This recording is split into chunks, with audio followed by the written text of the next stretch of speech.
our candidate number 4 and our first candidate to answer the final question and answer portion for the Miss Kabuinan 2025. So same as the Mr. Kabuinan 2025 final Q&A, the candidate will only be reading the question and it is only gonna be read once our last candidate is going to answer the question.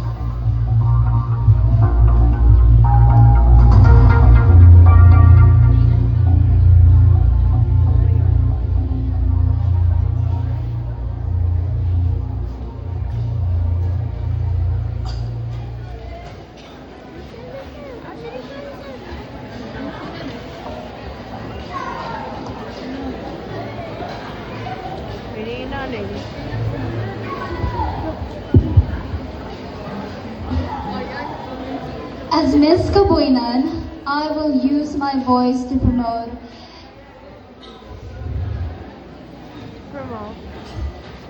education and unity.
As Miss Kabuinan,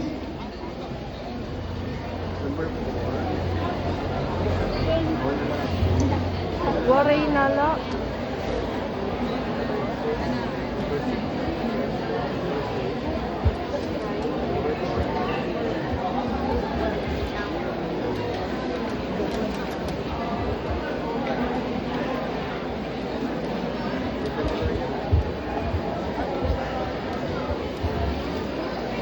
thank you.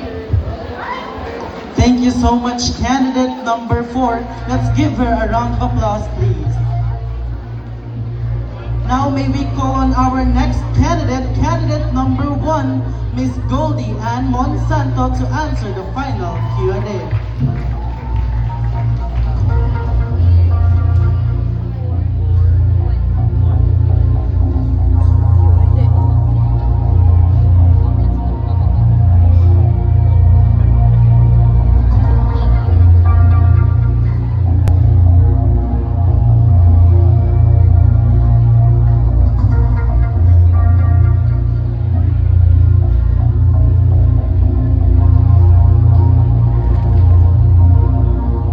Miss Goldie Ann Monsanto.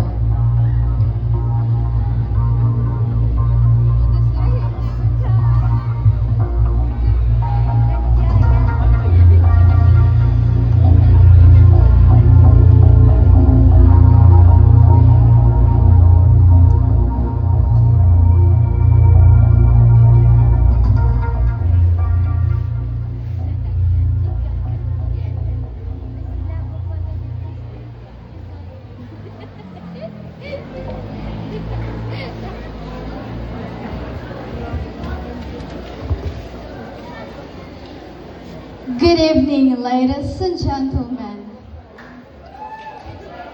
As a proud daughter of Kabuinan, I am proud to say that I am carrying the beauty of our landscape and the beauty of our coastal that we can all be proud of, and I will showcase this in world, that every one of us is something that can help our Kabuinan to become more beautiful with our resilience and unity. That could be all. Thank you!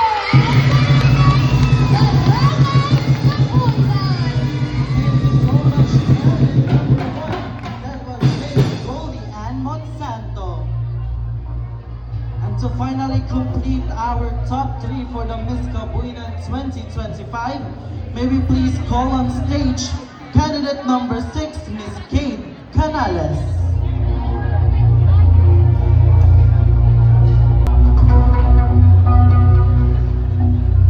We have here candidate number 6, Miss Kate Canales.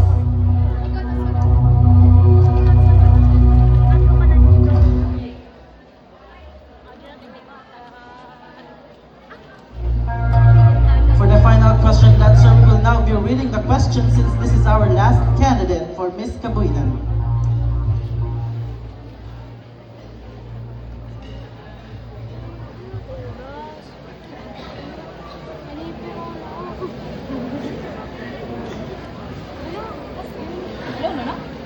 Pinipiraw na ako. Gusto ko na pumasok.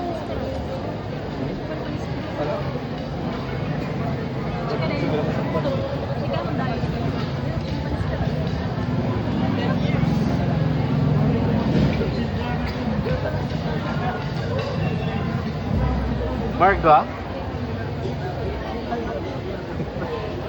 Simbang gabi na.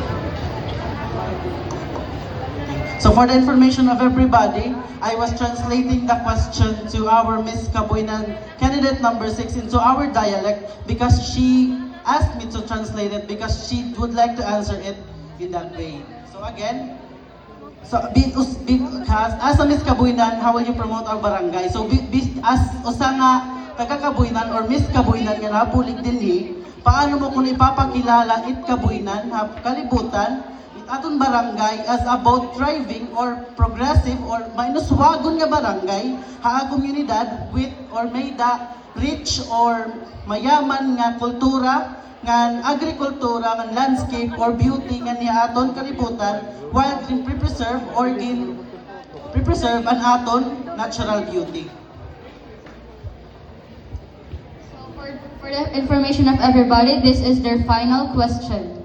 As Miss Kabuinan 2025, how will you promote our barangay as both a thriving coastal community and a rich agricultural landscape while preserving its natural beauty and culture? Gagamiton ko it social media tungod kay amo naman it aton gingagamit yan na. Ipo-post ko it mag-upay nga kiritaon din ha barangay Kabuinan sugadit aton mga beaches at aton mga resorts nganit aton simbahan. Ngan syempre it mga tawo nga buutan. Thank you.